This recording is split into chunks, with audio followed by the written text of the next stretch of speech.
Hello guys, kami ay bibili ng yelo. Siya ay gagawa ng tanghulu. Lalakad muna kami.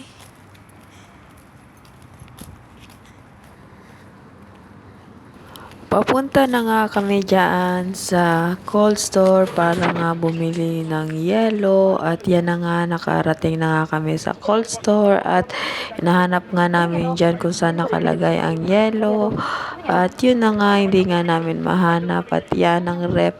Puro soft drinks ang nakalagay at ayan siya, kumukuha nga siya dyan ng chicherya niya at yan nakikita nyo ang rep na yan puro nga chocolate, sana all puro chocolate ang isang rep lang. At yan na nga, nagbabayad na nga siya at doon nga pala ang yelo sa labas sa isang rep. At yun na nga, pagkatapos niya nga magbayad, nakuha na nga niya ang yelo at pauwi na nga kami para nga ituloy ang kanyang tanghulo. Yan, nilagay na nga niya ang yelo sa pitchel at yan na nga ang preparation niya ng mga prutas sa stick. At ayan na nga, nag-init na nga siya dyan ng tubig na may asukal at pagkatapos nga niyan, kapag kumulo na nga, ite-testing na nga natin sa stick at ilalagay sa yelo kung okay na nga ba. At pagkatapos niyan, pag okay na, ilalagay na nga natin ang kumukulong asukal sa stick na mayroong prutas. At ilalagay nga dyan sa yelo na may tubig para nga mga ilang minuto maging perfect na nga ang paggawa ng tanghulo. Ayan guys, okay na nga ang ginawa niya. Sobrang masaya dyan dahil nga nagawa niya ng perfect.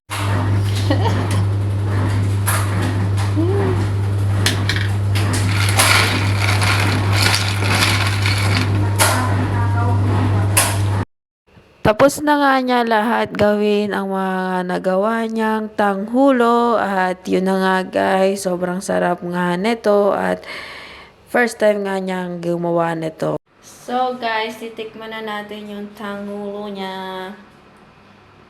Ay, strawberry. So first time ko kakain ng strawberry.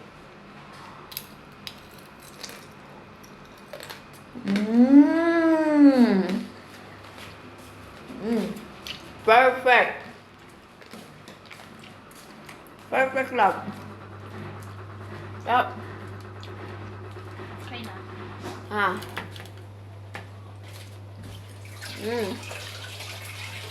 Perfect. Ang galing. Ang tanggulo.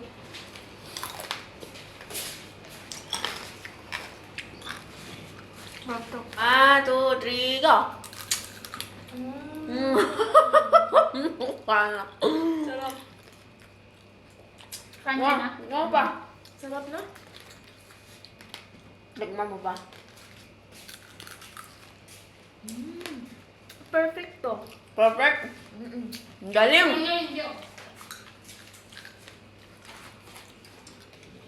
Sarap.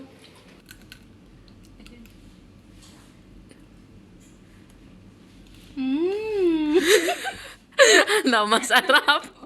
Masarap paluto ni Lordy. Ha? Ay, di makapagsalita na. Ano, te?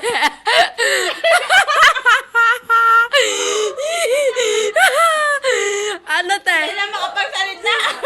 Masarap, te? Masarap. Ah, sarap. Go. Uy. Sarap? Anong Yummy. masarap paluto ni Lordy? Yeah.